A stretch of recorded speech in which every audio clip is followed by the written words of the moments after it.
Réchauffement climatique, inégalité, effondrement du vivant, pandémie. Notre monde a de nombreux problèmes qu'il est urgent de résoudre. Mais pour résoudre un problème, encore faut-il savoir sa cause. Alors, quelle est la cause de nos problèmes? Eh bien, c'est exactement la question que j'ai posée à Marc Roux et Didier Kernel. Voici leurs réponses.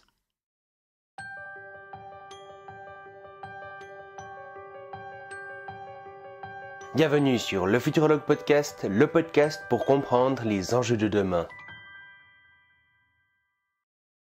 Alors, salut Marc et salut Didier et bienvenue sur le podcast. Bonjour. Bonjour. Du coup, ce que je propose, c'est que vous commenciez par une petite présentation. Marc, est-ce que tu veux commencer par te présenter? Donc, je suis le président de l'association française transhumaniste, Technoprog, et par ailleurs, je précise, je suis historien de formation. Voilà, pour une très brève présentation. Donc, j'ai 60 ans depuis quelques semaines. Je vis à Bruxelles où je travaille comme juriste dans une organisation qui s'occupe de sécurité sociale. Je suis vice-président de l'association française transhumaniste Technoproc et coprésident de l'association Reels Healthy Life Extension Society. Voilà, en très courte introduction. Ok, parfait. Et donc, Marc, je te laisserai commencer. Qu'est-ce qui cause la majorité des problèmes modernes?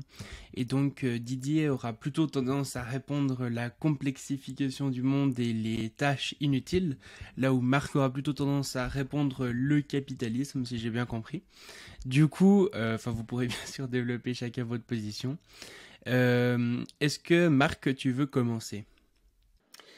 Alors, bon, je commencerai par dire ce qui, je pense, est à peu près une évidence, et c'est qu'en réalité, les deux facteurs qui sont pointés là jouent, bon, connaissant un petit peu Didier, je pense que ce n'est pas un grand adepte du capitalisme débridé, et que donc il n'y a pas que la question de la complexification du monde qui le turlupine. Et de mon côté, même si voilà, je me revendique plutôt comme anticapitaliste, en effet, je le rejoins sur un bon nombre de ses analyses et de ses réflexions à propos de la complexification du monde. Bon, mais cela dit, il me semble qu'il y a des raisons pour lesquelles Didier est plutôt sensible à l'un et moi peut-être davantage sensible à l'autre, et c'est sans doute de ces distinctions dont il est question de parler. Alors, je vais procéder peut-être à l'inverse. Je vais d'abord dire deux mots sur l'aspect complexification du monde avant de revenir sur la dimension rôle du capitalisme. Voilà, tout en reconnaissant les inconvénients nombreux qui sont dus à cet effet de complexification, et en même temps en avouant que, je suis pas sociologue, j'ai pas fait d'études, d'analyse hyper approfondies sur ces questions-là. Donc, ce dont je vais parler, c'est de mon opinion sur ces questions. J'ai l'impression que ce sentiment de complexification, il est décuplé ces derniers temps. Alors, je veux dire ces dernières décennies, mais d'autant plus peut-être sur la dernière décennie. Il est décuplé par la numérisation de manière globale. Donc les deux dernières couches étant d'une part l'Internet, qui a un peu plus d'une vingtaine d'années, le numérique est plus ancien que ça, et la démultiplication des réseaux sociaux, qui est encore plus récente, disons à la grosse louche, une dizaine d'années. Sans doute que oui, en effet, il y a ça me paraît à peu près évident qu'il y a une complexification, mais il me semble que c'est une aggravation de facteurs préexistants. Et puis à l'inverse, il me semble qu'on peut s'accorder, on doit pouvoir s'accorder pour constater qu'il y a un ensemble de ces grands problèmes. Alors, parenthèse, il faudrait s'accorder sur ce que sont ces grands problèmes. Donc, il y a un ensemble de ces grands problèmes qui sont préexistants, par exemple, à la dernière vague de complexification, donc celle liée au numérique. Puis, comment dire, on peut également dire qu'il y a déjà eu des périodes de complexification qui se sont développées en étant liées à d'autres technologies ou à d'autres techniques. Je pense notamment, pour parler de ce sujet, à l'adjectif kafkaïen. L'adjectif kafkaïen, donc il décrit une société devenue absurde à cause du développement d'un certain niveau de bureaucratie et d'enchevêtrement de pouvoir. Mais la société dont il parle, c'est la société encore presque de la plume et de l'encrier, ou tout au plus de la machine à écrire. Et bon, déjà de l'imprimerie, quoi. Donc de l'information imprimée, mais qui est passée par les améliorations qu'on a connues, disons, tout le long du 19e siècle et au début du 20e siècle. Donc je trouve intéressant, pour réfléchir à tout ça, de constater qu'il y a des personnes, je pense que Kafka n'était pas le seul, et au contraire, un grand nombre de personnes ont adhéré à la critique sociale qu'a exprimée Kafka. Donc c'est intéressant de constater que, voilà, au tournant des années 30-40, eh bien, on avait l'impression d'une complexification du monde absolument gigantesque et qui nous avait conduit à des fonctionnements absurdes. Donc, ça signifie quelque chose, ça. Ça signifie que y a quelque chose de relatif dans cette impression de complexification. Et donc, à partir de là, je pense qu'il faut réfléchir à qu'est-ce que c'est qui nous donne l'impression de la complexification. Et ce que je propose comme élément de réflexion, c'est de se dire que ça peut provenir d'un décalage qui est créé ou qui apparaît à un moment donné, qui est ressenti à un moment donné, entre une masse d'informations, une certaine quantité d'informations qui nous paraît importante, pertinente à traiter par rapport, pour comprendre le monde autour de nous, et puis de l'autre côté, nos capacités d'analyse. Alors, selon les outils qui sont à disposition, eh ben, ce rapport entre la quantité d'informations existantes et puis notre capacité d'analyse, ce rapport, il peut être plus ou moins satisfaisant. Quand on est au début des années 80, encore dans les années 90, peut-être que les outils informatiques se développant, on a l'impression qu'on arrive à traiter de mieux en mieux l'information, et alors on voit l'informatique comme un outil plutôt positif, et on espère qu'on va en faire la quantité de choses qui vont nous simplifier la vie.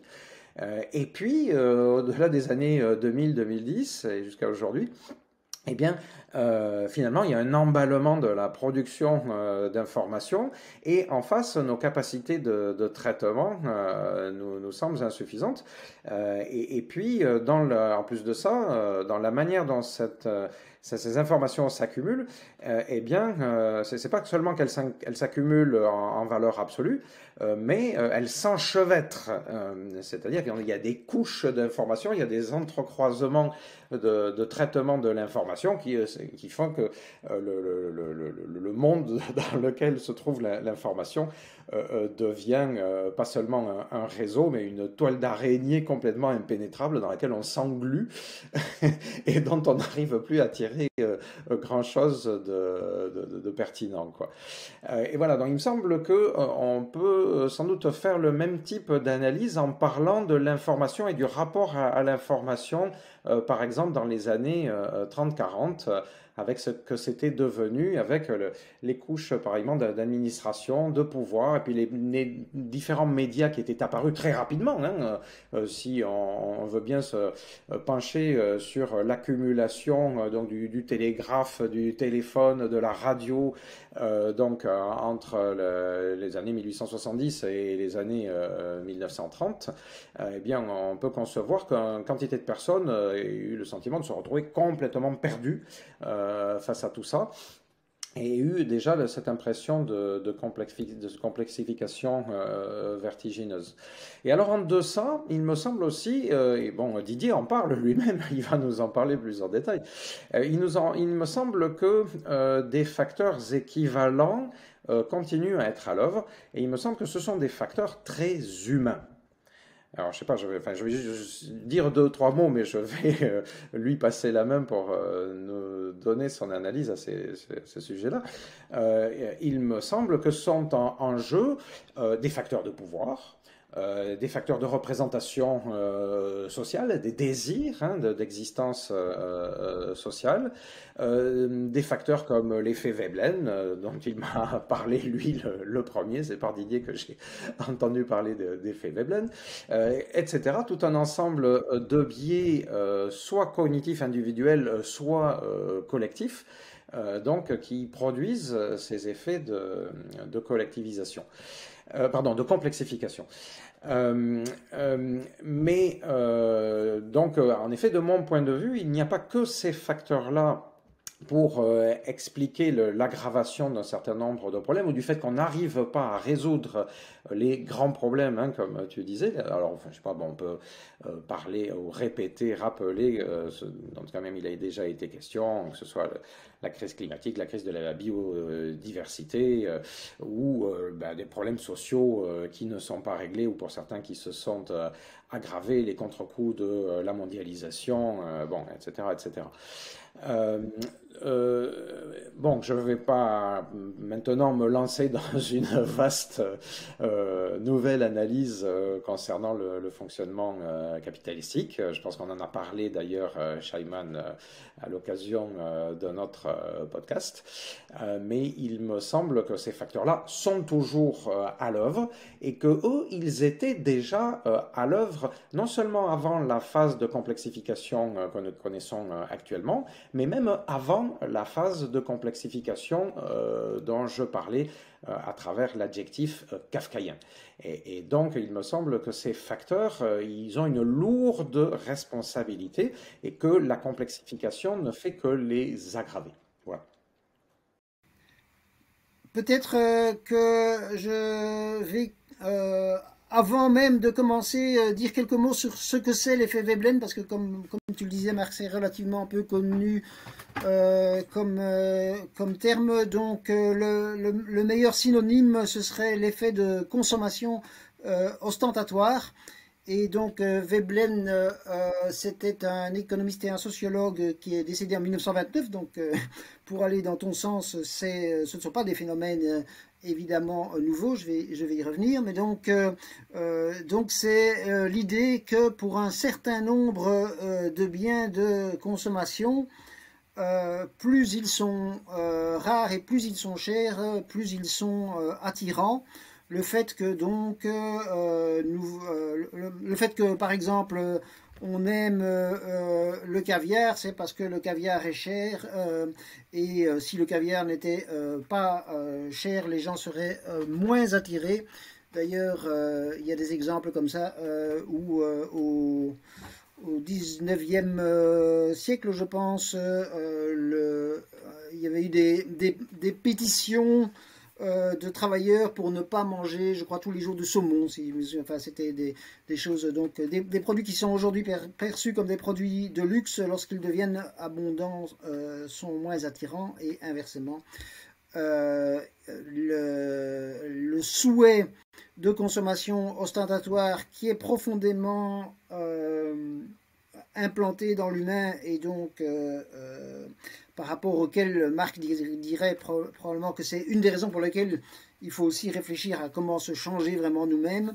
Donc ce phénomène de consommation ostentatoire a beaucoup de conséquences dans le domaine de la complexification du monde, mais aussi dans le domaine des inégalités, parce que ça signifie qu'il n'est pas possible d'arriver à l'égalité dans ces domaines-là. L'exemple le plus frappant d'effet Veblen ou de consommation ostentatoire auquel je pense pour le moment, c'est les plaques personnalisées, les plaques d'immatriculation personnalisées qui peuvent coûter assez cher en Belgique. Donc il y a une seule personne qui peut avoir la plaque I am the best. Voilà. Maintenant, donc, je suis d'accord avec l'essentiel de ce qu'a dit Marc, et c'est peut-être pour ça qu'on n'est pas arrivé. Tu n'as finalement pas parlé de notre point peut-être de désaccord, à savoir source principale capitalisme ou pas, mais donc je suis tout à fait d'accord avec le fait que la paperasserie et la bureaucratie et donc toutes les complexifications administratives sont des choses qui sont apparues bien avant les temps contemporains. D'ailleurs, c'est des choses qui existaient, qui ont probablement... la bureaucratie a probablement débuté même avant les Grecs, mais chez les Mésopotamiens, je pense qu'on trouve les premiers signes. Ok, donc cela a existé. Et peut-être un peu parallèlement, le fait, et aussi parallèlement avec l'effet de consommation ostentatoire, le fait de passer une partie considérable de son existence à effectuer des tâches qui n'ont finalement pas d'intérêt, en tout cas pour la survie à court terme, c'est quelque chose qui apparaît probablement avant que l'humain soit humain, puisqu'il semble que l'homme de Néandertal mettait déjà des fleurs sur les tombes, et en tout cas très certainement avant l'écriture, puisque les mégalithes sont des constructions symboliques, c'est pas des habitations. Les premières constructions sont très probablement, les premières constructions en pierre sont des constructions très probablement symboliques, donc pas encore pour des questions de vie ou de mort. Mais ce qui est spécifique, on va dire, qui débute dans un pays comme la France ou la Belgique il y a peu de temps, au milieu du XXe siècle probablement, c'est le fait que le temps, peut-être à la fin du XIXe siècle, c'est le fait que le temps nécessaire à vraiment la survie et la création de biens de consommation devient tout à fait inférieur au temps qui est nécessaire au reste de nos occupations sans production de biens et des services et sans que ce soit nécessaire à la survie. Ça, c'est quelque chose de tout à fait nouveau. Et ce qui se passe à ce niveau-là, au point de vue de la complexification du monde, c'est que toutes sortes de tâches sont créées sans cet impact immédiat et qui, par un effet boule de neige, finissent par avoir des conséquences négatives. Et peut-être que cette période, peut-être que depuis 2020, on est dans une période dans laquelle l'accumulation de ces effets négatifs a des conséquences négatives réellement qui amènent à ce que l'espérance de vie diminue, puisque ça je reviens souvent à ça, donc pour la première fois depuis la Seconde Guerre mondiale, l'espérance de vie diminue au niveau global. D'abord évidemment à cause de l'épidémie du Covid, mais ensuite notamment à cause de l'accumulation des mesures que nous prenons pour pouvoir y mettre fin et qui n'ont pas de résultats efficaces. Donc, de plus en plus, de moins en moins de temps nécessaire à la survie, en tout cas la survie à court terme, et donc de plus en plus d'activités. Et aujourd'hui, les activités non liées à se nourrir, c'est 95% des activités économiques du monde. Donc c'est vraiment absolument gigantesque, alors que dans les sociétés, on va dire jusqu'il y a 3 ou 4 siècles,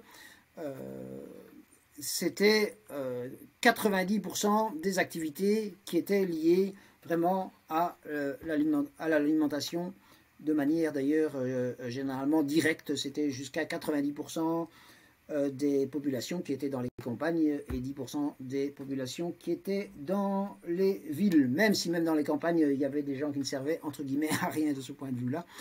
Les prêtres, mais c'était un tout petit nombre. Les prêtres, par exemple, mais c'était un tout petit nombre, et même les prêtres cultivaient, je pense. Bref, je fais des inserts. Alors, donc, ça. De plus en plus, de moins en moins de temps nécessaire à la survie à court terme, de plus en plus de création de, on va dire, bureaucratie, administration, paperasserie, tâches annexes en cascade, et avec comme conséquence négative dont je n'ai pas encore parlé, le fait que donc on passe peu de temps pour des questions qui sont des questions de vie ou de mort, mais à plus long terme. Donc les questions au point de vue individuel de longévité, donc de recherche de moyens de lutter contre le vieillissement, et les questions de longévité à titre collectif, donc réchauffement climatique, pollution, risque existentiel. Voilà. Alors l'autre chose, c'est que donc nous avons plus de temps non nécessaire à notre survie matérielle que jamais auparavant dans l'histoire de l'humanité, et de très loin, et ça continue à être le cas. Et pour pouvoir, on va dire, et de manière inconsciente, mais pour pouvoir occuper cela, nous avons besoin de nous créer ce que j'appelle, moi, des buts intermédiaires. Et donc, prenons Marc et moi, nous étions parmi les créateurs. Donc nous avons comme but final comme but final un monde meilleur dans lequel les gens vivront plus longtemps, en meilleure santé, en pouvant s'améliorer. Enfin bon, bref, ça c'est le but final. Et nous avons créé pour cela avec d'autres une association. Après un certain temps, pour que cette association vive, il y a toutes sortes d'aspects administratifs. Et puis, on organise des activités, comme par exemple une conférence Transvision. Et puis, donc, la conférence devient un but. Et par rapport à la conférence, on organise des activités préparatoires, et ainsi de suite. Et probablement qu'une des raisons pour lesquelles nous fonctionnons ainsi, c'est parce que nous avons besoin comme humains de satisfaction intermédiaire.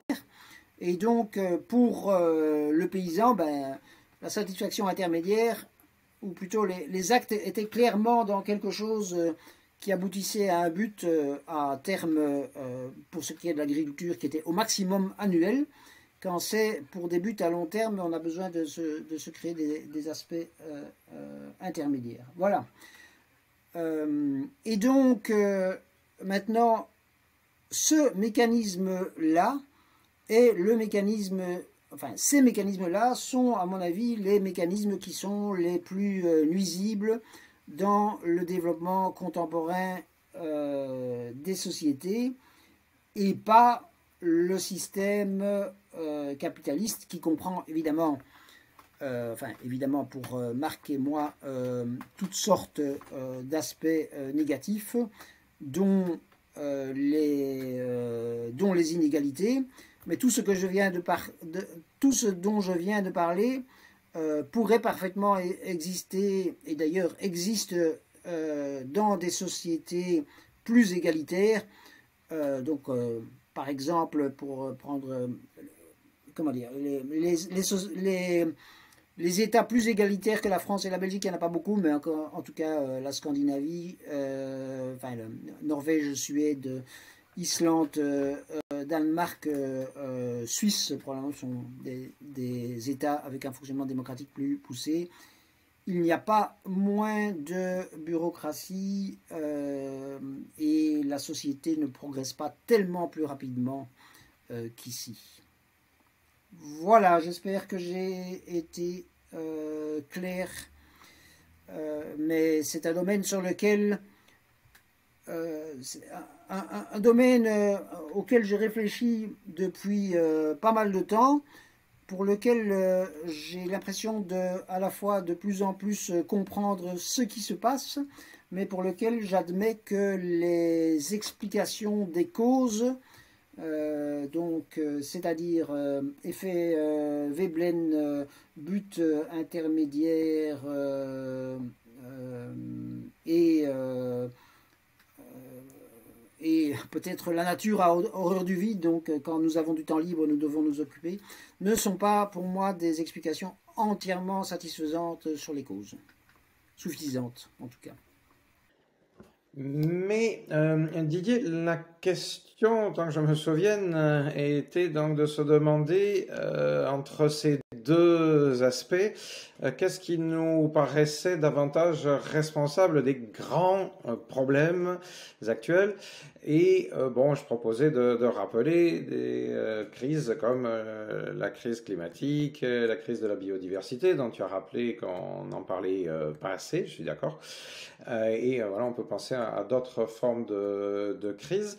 Moi, je rappelais quand même les déstructurations sociales qui ont pu être liées à la mondialisation, que je considère comme étant également encore un problème majeur.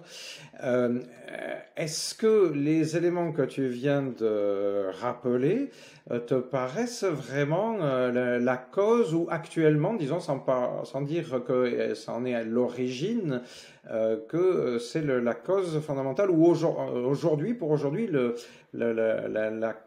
problème principal dans le maintien ou l'aggravation de problèmes comme la crise climatique ou la crise de la biodiversité. Je dois avouer que moi personnellement, il me semble que la tendance productiviste, qui me semble être encore largement dominante et donc fortement animée, alimentée par les logiques capitalistiques, joue un rôle bien plus important dans par exemple le fait qu'on n'arrive pas à prendre des mesures assez rapides, assez drastiques, justement, à la limite, là, pour le coup, je trouve qu'on devrait accélérer comment dire, dans certains coups de frein, comment dire ça.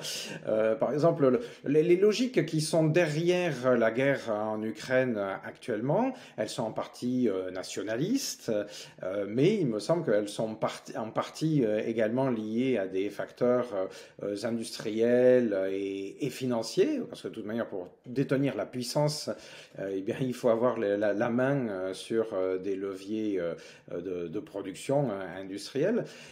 Et donc, le fait que cette guerre, par exemple, fait que l'un d'un côté manipule les marchés de production des gaz naturels ou des céréales, et de l'autre, les autres se retrouvent obligés de réouvrir leurs centrales au charbon, par exemple. Donc ça a des effets catastrophiques sur en fait le rythme auquel l'Europe prend des mesures donc pour lutter contre la crise climatique. Et ça, il me semble que c'est pas d'abord lié à la complexification du monde. Il me semble que donc, je nommais pas du tout les facteurs symboliques comme ceux qui jouent dans le nationalisme. Le fait que, par exemple, un certain nombre de Russes n'envisagent pas que l'Ukraine puisse être autre chose que russe, pour des raisons historiques, pour des raisons de projection, etc. Je pense qu'il ne faut pas oublier ces facteurs-là. Il n'y a pas que les mines du Donbass en jeu.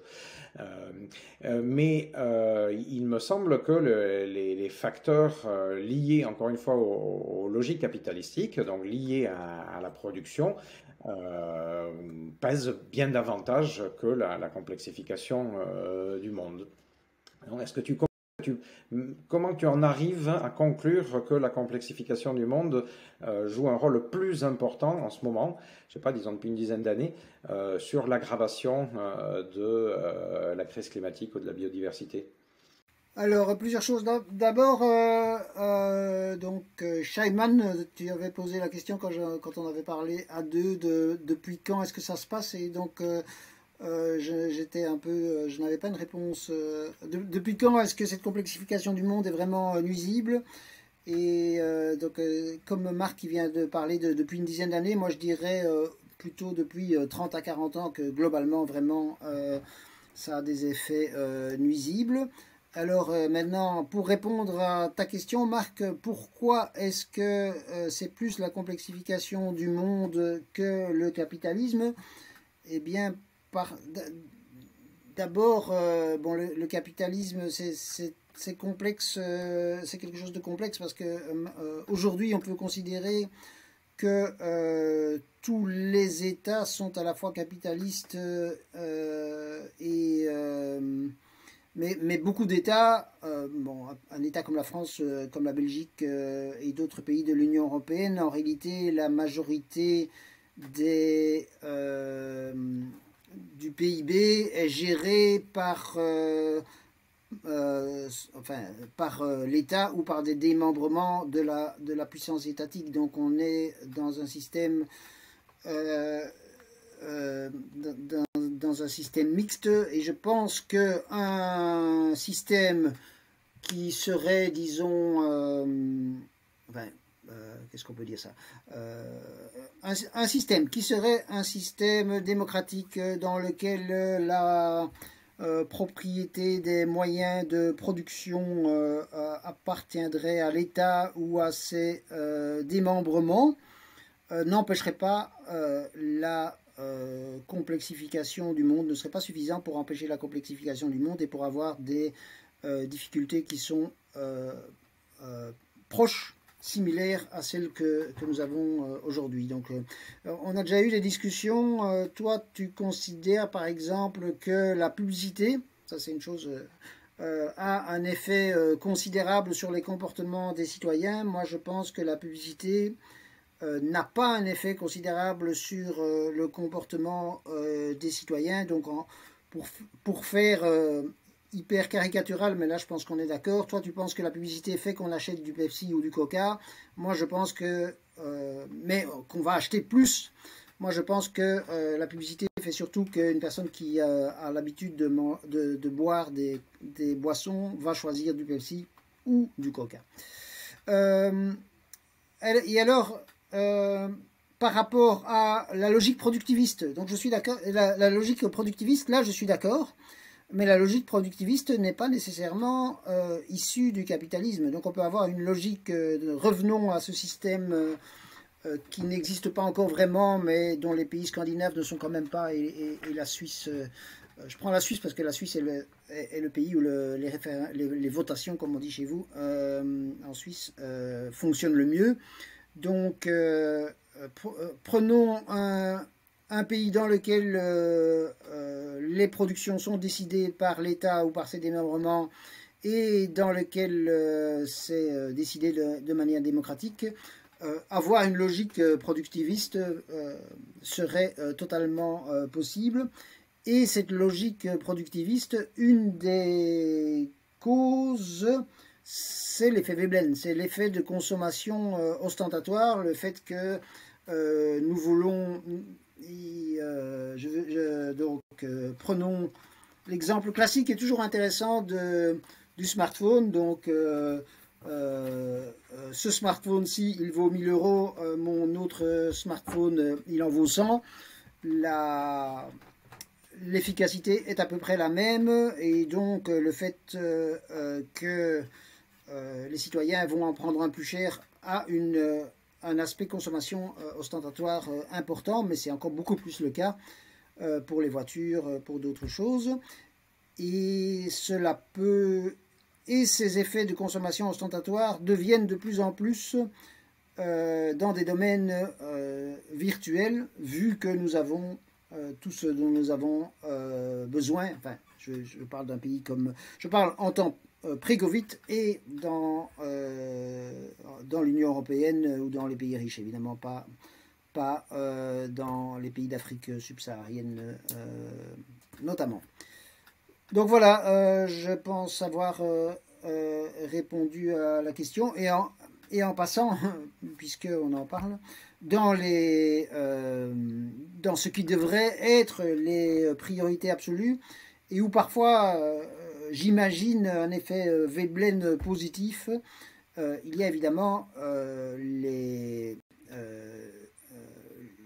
pays dans lesquels une partie tout à fait importante de la population est très majoritaire, vit encore dans des circonstances, vit encore un mode de vie que nous aurions déjà refusé au XIXe siècle, donc une partie de l'Afrique subsaharienne, une plus petite partie de l'Asie. Et il y avait encore une chose que je trouvais importante, que je voulais dire, mais qui me reviendra plus tard, j'espère. Ok, bon, j'avoue que moi je ne suis toujours pas convaincu quand même. J'ai l'impression d'ailleurs qu'ici en répondant, donc il y a plutôt donné des éléments d'argumentation pour relativiser, je sais pas, peut-être l'impact du capitalisme que pour expliquer en quoi la complexification du monde donc est une cause, si ce n'est une cause initiale, une cause d'aggravation de ces problèmes. C'est moi, enfin, j'en vois quelques-uns, enfin, mais je pense que c'est pas, ça en fait pas la cause principale. Mais maintenant, pour revenir sur deux, trois petits détails, mais ça en est pas trop long. Oui, Didier. J'interromps pour dire que si, à mon avis, je t'ai dit, j'imagine, on va dire, la Suède où le capitalisme, ce qui reste du capitalisme, enfin pour le moment ça remonte un peu, mais voilà, disparaît. Je vois très bien la complexification du monde se poursuivre quasiment de la même manière. Voilà, quasiment de la même manière. Oui, mais ça ne dit pas ah oui, que je sais ce que je voulais dire. la situation du monde va aggraver les problèmes de la biodiversité ou de la crise climatique. Ah si, pour moi oui. Mais voilà, je sais ce que je voulais dire de relativement important. Pour moi, cet effet Veblen, cet effet de consommation ostentatoire et ces effets de complexification du monde, c'est important de savoir qu'ils se posent même dans les sociétés capitalistes, même dans les entreprises qui sont normalement des entreprises avec but de profit. Donc le secteur bancaire, le secteur financier et pas mal d'autres entreprises ont un nombre de travailleurs qui reste relativement constant. Et à mon avis, la raison ultime, c'est qu'il y a là-dedans une hiérarchie importante et que chaque chef veut avoir le plus de membres du personnel possible. Et donc, il faut créer des tâches supplémentaires qui n'ont absolument aucun intérêt par ailleurs. Oui, bon, en fait, je vais commencer par un point qui est plutôt un point d'accord, mais peut-être pour le retourner. Alors d'abord, je suis évidemment d'accord pour dire que on peut être productiviste en dehors d'un cadre capitalistique. L'Union soviétique n'a juré que par le productivisme, je pense, du début à la fin de son existence. Mais moi, ce que je dis simplement, c'est pas qu'il n'y a pas d'autres systèmes qui peuvent pas être productivistes. Je dis que le fondement du capitalisme est productiviste, et donc ce productivisme est une des sources majeures des problèmes majeurs, des grands problèmes donc dont nous parlait Scheinman. Il est d'autant plus productiviste et problématique qu'un de ses ressorts pour donc réamorcer sans arrêt la pompe à capital, eh bien c'est de fonctionner sur l'innovation à tout prix. Donc quelle que soit l'innovation et éventuellement quels que soient les effets positifs ou négatifs à court ou à moyen terme de ces innovations.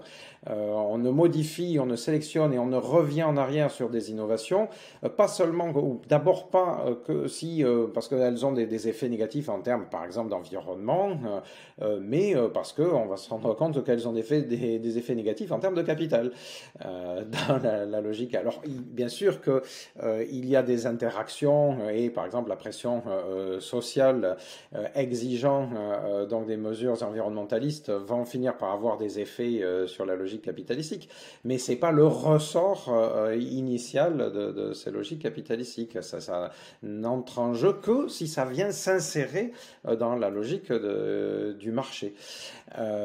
Donc voilà, ça c'est problématique de ce point de vue et ça me paraît premier quoi, dans l'ordre des choses.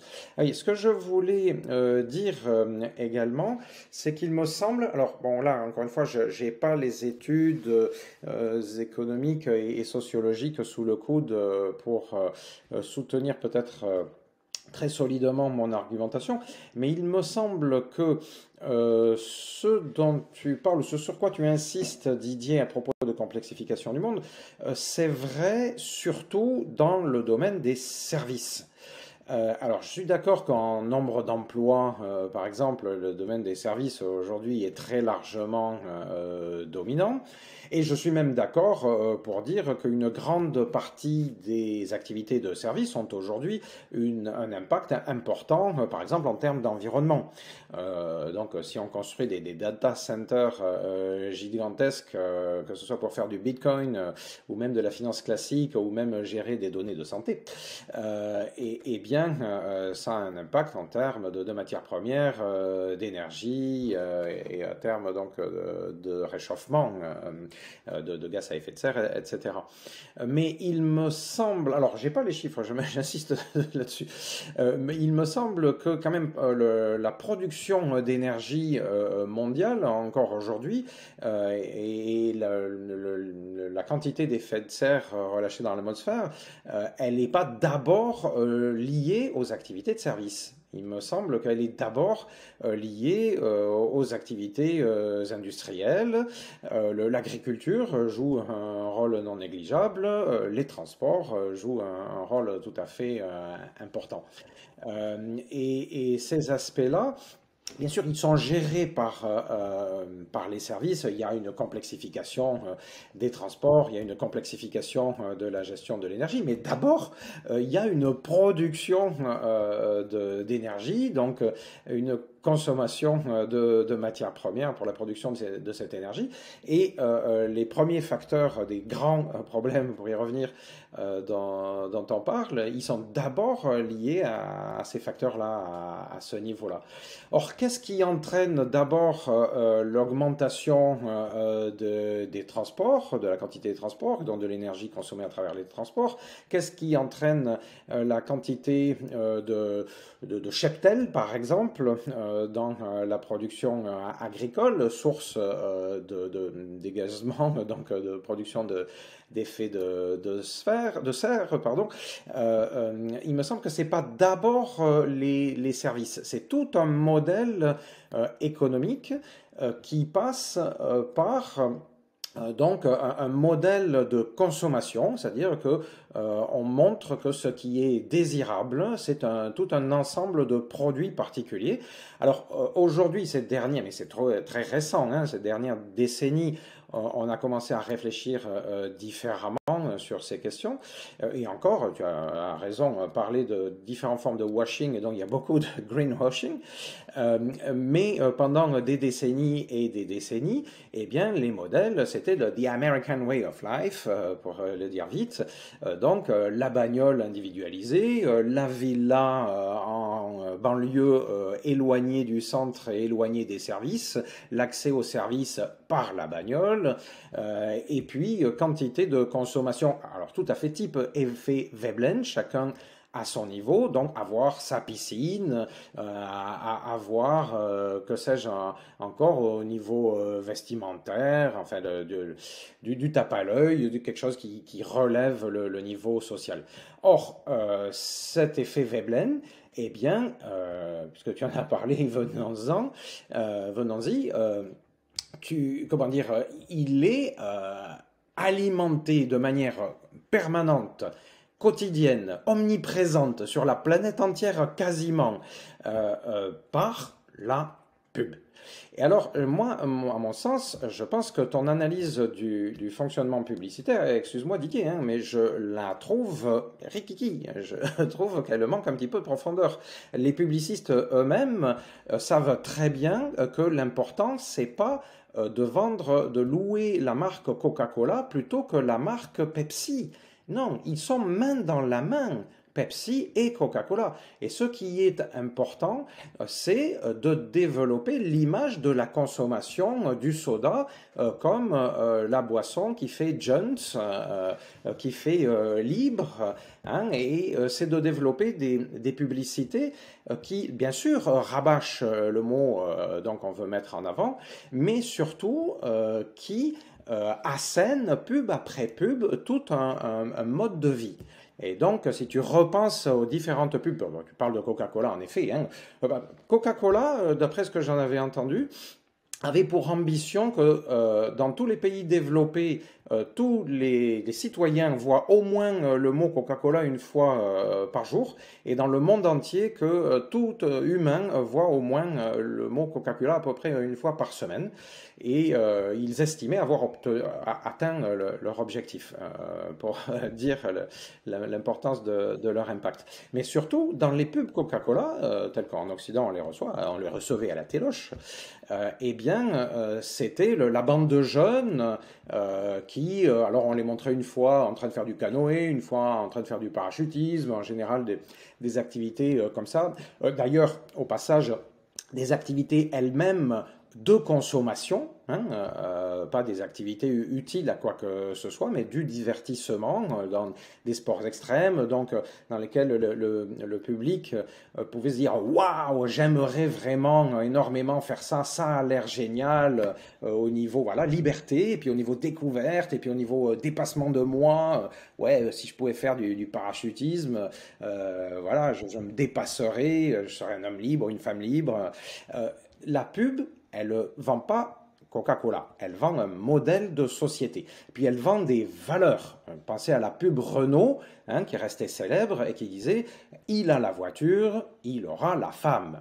Et c'était dans les années 90, c'était pas dans les années 60. La pub vendait beaucoup plus qu'une bagnole de marque Renault. La pub marquait un rapport à la voiture, une image, une construction mentale de l'homme masculin dans ce cas précis. D'ailleurs, ça construisait aussi la femme, hein, en négatif, enfin, ou en creux par ces images-là. Et toutes ces valeurs, et elles sont véhiculées dans toutes les pubs. Il n'y a pas une seule pub qui soit neutre du point de vue de la construction sociale. Donc, c'est beaucoup plus que de la vente de marques, c'est de la propagande idéologique sur un modèle de société particulier. Donc, qui fonctionne à travers la consommation, l'innovation, les effets Veblen à tour de bras. Donc, c'est beaucoup plus insidieux et omniprésent que ce qu'on peut avoir, dont on peut avoir l'impression. Et puis après, alors sur les faits, même sur une pub donnée, bon, on peut très bien se dire, et à raison, moi telle pub ne me fait absolument rien, ou la plupart peut-être même des pubs ne me font absolument rien, mais je crains que, quand je dis je, c'est loin de, je suis pas le premier analyste du système publicitaire, évidemment, il y en a d'autres, donc je crains que bien souvent on soit impacté par ces messages complètement sans s'en rendre compte. Et les publicistes eux-mêmes, je le rappelle, hein, ça se dit dans les cours dans les écoles, je veux dire, de commerce, savent très bien que l'effet direct est très faible, ou plus exactement non. Il y a ce dicton, paraît-il, hein, qui dit dans la pub est efficace à 50%. Simplement, on ne sait jamais quels sont les bons 50%. On se trompe peut-être à moitié, mais d'un autre côté, on est quasiment sûr que quelque part, on touche, et on touche quand même de manière importante donc les publics visés. D'ailleurs, on peut voir aussi l'effet en creux, c'est-à-dire que quand une marque relativement connue mais peut-être pas suffisamment installé. Je veux dire, si du jour au lendemain Coca-Cola décide de faire plus du tout de pub, c'est pas du jour au lendemain qu'ils vont plus avoir de clients, évidemment. Mais si une marque de réputation intermédiaire s'arrête de faire de la pub, eh bien, enfin, autant que je le sache, eh bien, son impact en termes de vente devrait se sentir de manière notable sur les mois et années qui viennent. On a vu des effets inverses. J'ai suivi, je me suis amusé à suivre les effets de la politique de Adidas, désolé de faire de la pub, avec sa marque Stan Smith. La Stan Smith, donc, est une marque qui a été lancée dans les années 70. J'ai porté des Stan Smith à tour de pied, pas à tour de bras, pendant des années. Et tout le monde portait des Stan Smith. Et puis, il y a quelques années, je ne sais pas si vous y avez été attentif, mais Adidas a fait exprès de sevrer le marché de Stan Smith. Ils se sont arrêtés de produire pendant 3 ans. Zéro Stan Smith. Et Stan Smith est redevenu une espèce de marque culte c'était devenu rare, quoi. Il fallait porter de vieilles Stan Smith pour avoir la possibilité de porter de ces chaussures. Et puis, au bout de 3 ans, ils ont relancé la production, mais alors cette fois en usant de toutes les cordes de l'innovation, c'est-à-dire en déclinant la marque dans toutes les couleurs, avec des strass en brillant, avec des petites étoiles, tout ce que vous voulez. Et ça a eu de nouveau un effet extraordinaire. C'est-à-dire que l'absence de la marque peut avoir un effet dans l'attitude du marché, quoi, hein, et des clients que nous sommes. Donc je pense qu'il ne faut pas, je pense que c'est une erreur de négliger l'impact de la publicité sur nos modes de consommation et donc sur les impacts en termes de production. Et puis enfin, dernier élément qui me semble tout à fait important dans le rôle de la pub, c'est de ne pas oublier que un grand nombre de secteurs d'activité, et qui pour moi sont des secteurs d'activité essentiels, de force, ont basculé, ont vu leur fonctionnement économique, leur modèle économique basculer pour parfois du 100% pub, à cause donc de choix capitalistiques. Alors l'exemple le plus flagrant à mon avis, c'est celui de la radio. La radio est un média encore tout à fait important.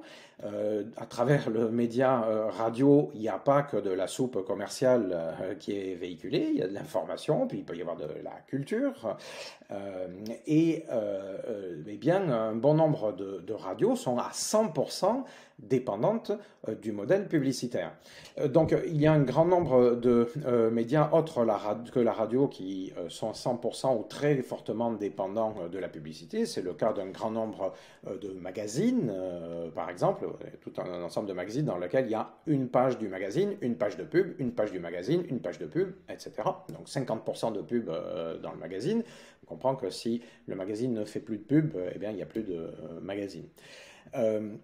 Donc, tous ces médias-là sont complètement dépendants de la pub, ce qui pose différents types de problèmes. D'abord, ben, évidemment, ils ne sont pas vraiment libres de leur ligne éditoriale, parce que s'il y a un publiciste majeur qui n'est pas content d'un contenu, et bien d'une manière ou d'une autre, il peut le faire savoir, ou tout simplement il peut y avoir un effet d'autocensure, c'est-à-dire que les équipes de rédaction vont craindre les réactions d'un de leurs publicitaires majeurs, et donc vont surtout éviter d'en dire du mal ou de dire des choses qui pourraient lui déplaire. Donc là, on est dans une dérive de la démocratie à cause de ce genre d'effet. Et puis, en échange, eh bien, les producteurs de publicité et les entreprises qui sont derrière, à travers leur publicité, la présence importante de leur publicité, peuvent avoir un impact sur ce qui s'entend ou ce qui se lit ou ce qui se voit. Ok, donc oui, ma réponse, Marc, c'est en plusieurs temps. D'abord, une chose, donc le but des publicités, c'est de vendre, nous sommes d'accord, mais le but des publicitaires, c'est de vendre leur publicité. Donc, et évidemment, ils ne vont jamais mettre l'accent sur le fait que ça ne fonctionne pas. Un exemple, c'est pendant des dizaines d'années, les publicités pour des voitures automobiles étaient avec des jolies femmes jusqu'au jour où on s'est rendu compte qu'en fait les publicités attiraient effectivement le regard des hommes qui étaient les consommateurs de loin principaux, mais que ça attirait les regards des hommes vers la femme et pas vers la voiture, et que donc l'impact sur la consommation, l'achat de voitures était faible. Mais surtout, dans les exemples que tu cites, il faudrait savoir, est-ce que, par exemple, quand Adidas a cessé de faire la publicité pour une marque, pour l'anecdote, je ne connaissais même pas le nom, Stan Smith, c'est ça?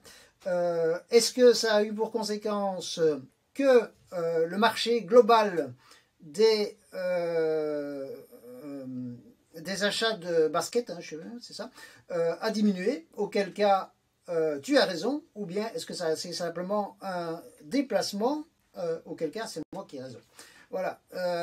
Et à mon avis, évidemment, il y a les deux, mais à mon avis, l'effet le plus important, c'est l'effet de déplacement de la consommation à l'intérieur d'un ensemble.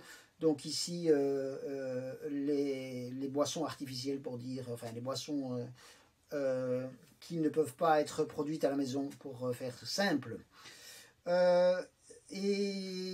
Ensuite, une autre chose,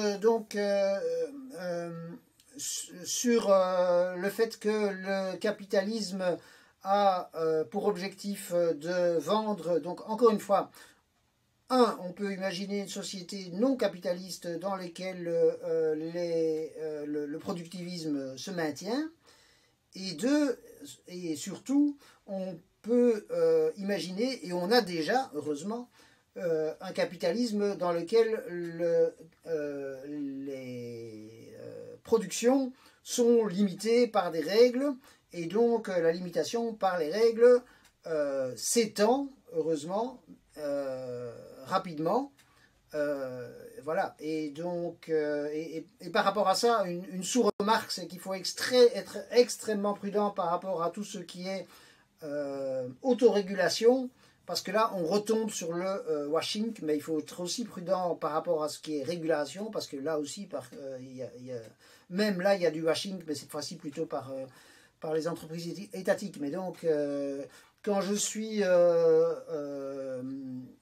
entré dans mon premier emploi il y a une quarantaine d'années, le chef pouvait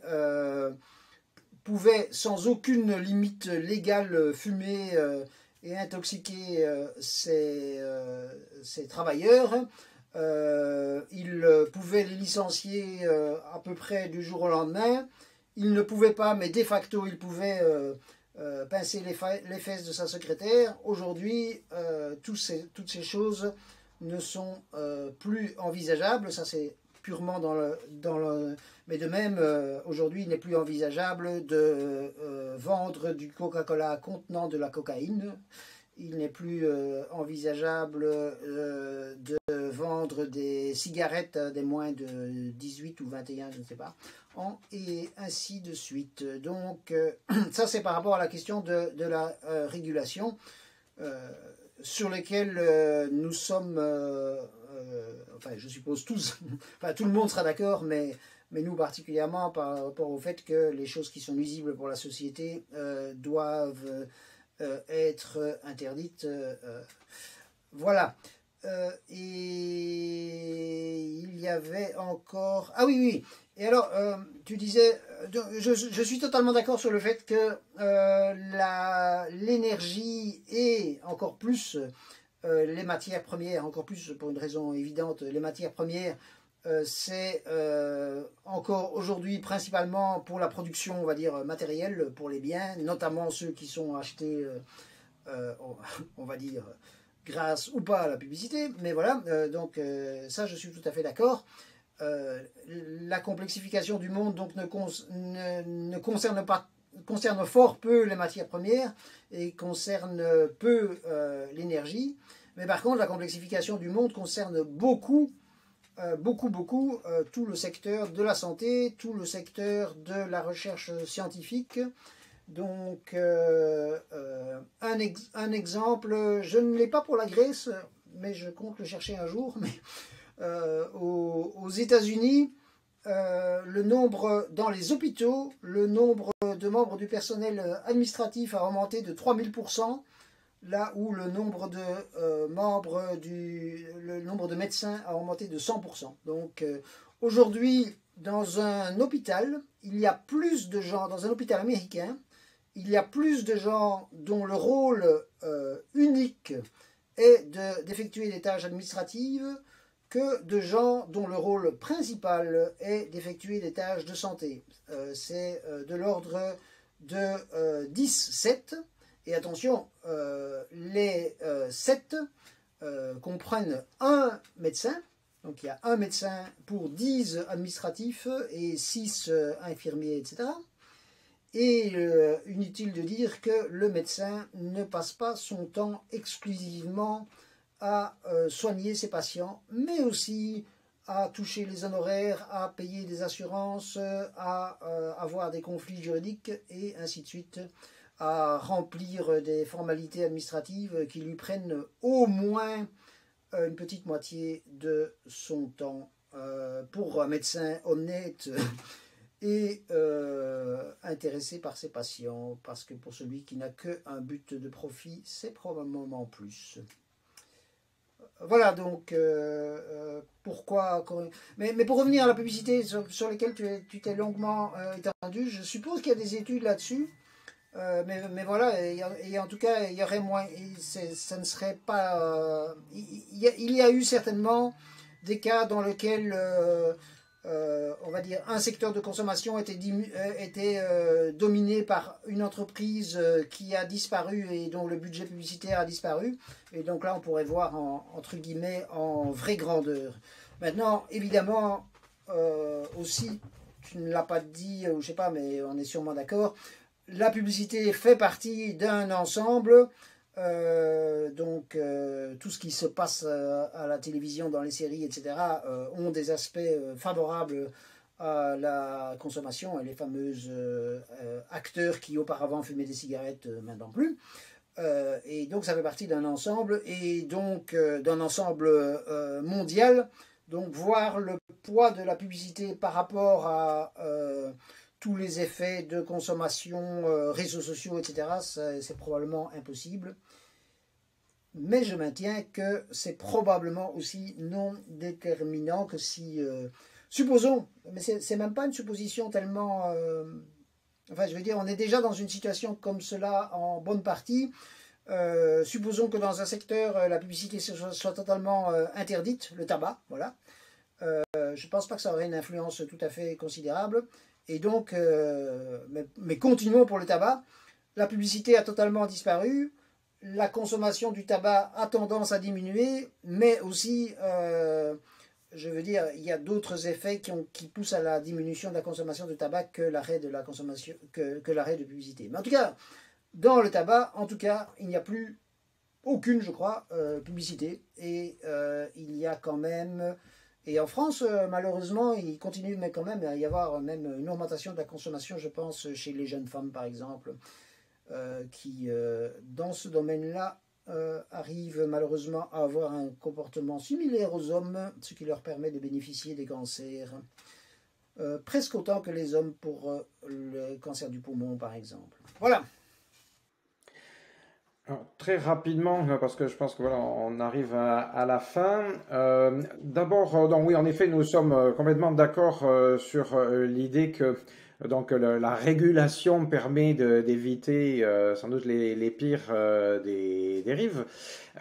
Mais moi, ce sur quoi j'insistais, c'est que ce qui tend à créer ou aggraver les problèmes donc, dont on parlait, c'est la logique capitalistique. Et donc que la régulation, elle, le tend à les réguler. Donc je pense que le fait de reconnaître, par exemple, Personnellement, je pense que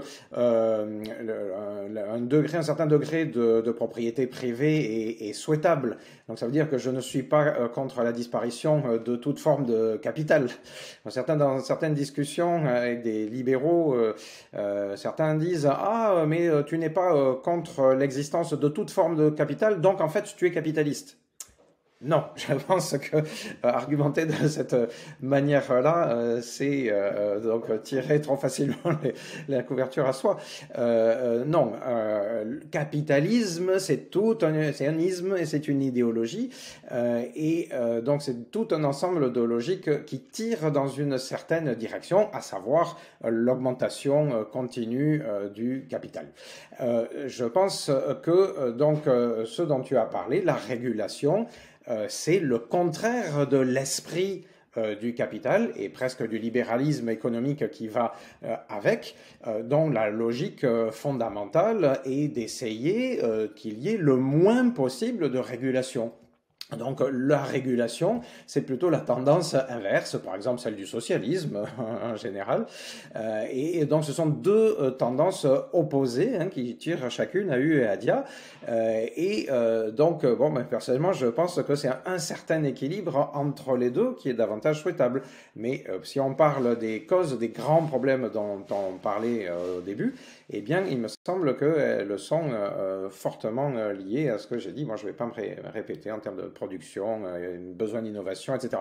Alors après, en même temps, je dis ce fonctionnement, alors plutôt l'aspect libéralisme, a des aspects positifs. Par exemple, on a besoin d'innovation, bien entendu, et dans le sens inverse, donc si on n'a que de la régulation, eh bien, on arrive à des sociétés figées, donc qui sont, l'histoire l'a assez montré, qui ne sont pas capables de s'adapter. Mais voilà, simplement pour dire que quand même le capitalisme me paraît dans ses fondements donc responsable d'une bonne part de ces problèmes. Voilà, ça c'est la chose la plus importante que je voulais rajouter. Bon, enfin, je pourrais ergoter après sur l'effet de la pub par rapport au tabac. Ça me faisait quand même un petit peu bizarre d'entendre les choses telles que tu le présentais. On aurait eu l'impression que on aurait pu ne pas supprimer du tout la publicité sur le tabac et que les autres mesures coercitives, donc d'interdiction ou d'augmentation des prix, je pense que l'augmentation des prix a joué un rôle considérable, mais que ça aurait suffi et qu'on n'aurait pas eu besoin de supprimer finalement John Wayne et sa clope ou les grands placards publicitaires qu'il y avait partout dans nos villes et qui vantaient Marlboro, enfin j'ai tort de citer des marques. Non, je pense qu'on a bien fait de supprimer aussi les pubs et je pense que si les pouvoirs publics et les différents acteurs, décideurs qui ont contribué à ces décisions ont choisi de les supprimer, c'est qu'eux aussi, d'après leurs éléments d'analyse, ils considéraient que ça jouait un rôle non négligeable. Ce n'est pas le seul facteur, bien entendu, mais ça joue, je pense, un rôle non négligeable. Oui, donc je pense qu'en fait, on est d'accord sur une bonne partie des choses, donc voilà, et sur les choses sur lesquelles on n'est pas d'accord. Par rapport à l'influence de la publicité, tout simplement, à mon avis, il doit exister des études sur l'effet. Ces études sont probablement contestées, mais comme je n'en ai pas lu, on ne peut pas continuer là-dessus, en tout cas de mon côté. Je voulais, puisqu'on approche de la fin, revenir sur un point très bref, mais finalement important, à savoir que de manière intuitive, nous considérons, moi y compris, qu'un développement, quand il y a un développement quelque part, économique, politique, social ou autre, c'est favorable. Ça doit s'expliquer parce qu'il y a des gens qui vont en profiter. Et donc, non, pas nécessairement. Prenons la guerre, l'invasion de l'Ukraine par la Russie. Si on l'arrête aujourd'hui, je pense qu'il n'y aura que des perdants globalement. Si on l'arrête aujourd'hui, qu'on fait... Voilà. Si on passe à la Troisième Guerre mondiale, ça, je pense qu'il n'y aura vraiment que des perdants. Enfin, là, il y a un certain consensus. Donc, ok. Et alors, et d'un autre côté aussi, quoi qu'il se passe, il y a toujours des gagnants, mais ça ne veut pas dire que les gagnants, on va dire, de quelque chose qui se passe, ont organisé ce quelque chose. Donc, il y a pour l'invasion de l'Ukraine des gagnants, par exemple, ceux qui vendent de l'énergie, quelle que soit la forme d'énergie, ça a augmenté. Donc, probablement que les États du Golfe sont gagnants, mais probablement que les États du Golfe n'ont joué quasiment aucun rôle dans le déclenchement de ce conflit. Voilà. Et c'est peut-être ça fondamentalement qui est... donc c'est en ça fondamentalement que les théories du complot se trompent. C'est que même si évidemment quand des événements se produisent, il y a des gens qui en profitent, ça ne veut pas dire qu'il y a des gens qui ont organisé. Il y a une phrase relativement célèbre, mais je ne sais plus de qui, si nous ne maîtrisons pas cette question, feignons d'en être les organisateurs. Et donc il y a ça. Par exemple, pour l'épidémie de Covid, il y a eu beaucoup des responsables politiques qui ont voulu montrer qu'ils contrôlaient les choses. Et donc, ça a probablement favorisé les théories du complot. Et les responsables politiques voulaient montrer qu'ils contrôlaient des choses, on va dire, dans leur intérêt personnel, mais aussi pour ne pas affoler la population. Voilà, et ça favorise les théories du complot. Ça sort un peu du sujet de la complexification du monde, mais peut-être pas entièrement, parce qu'aussi cette volonté d'une part de tout, de voir des explications simples et des bénéficiaires qui sont aussi les organisateurs, contribue quand même à ne pas voir le monde tel qu'il est et à le complexifier. Donc, et pour revenir à la question capitalisme versus complexification du monde, la complexification du monde crée des choses qui sont intéressante pour des capitalistes, donc particulièrement dans tout le domaine que j'aime probablement le moins, qui est tout ce qui est développement des aspects juridiques. Donc moi je suis juriste, mais j'évite soigneusement de faire appel à un avocat quand j'ai un problème. Et donc le fait qu'en Belgique, le journal officiel fait maintenant plus de 100 000 pages par an est ultra favorable pour tout ce qui est avocat, juriste, etc. Mais ce n'est pas eux qui organisent le fait que le moniteur a plus de 100 000 pages, le moniteur belge a plus de 100 000 pages par an, c'est l'ensemble de la complexification du monde. Voilà ce que je voulais dire, en essayant que ce soit mes derniers mots, à moins que Scheiman m'oblige avant que Marc finisse. Ok, excellent. Du coup, je pense qu'on a quand même pas mal bien répondu à cette question. Du coup, merci beaucoup à vous deux pour ce podcast. C'était très intéressant. Et puis, à très bientôt.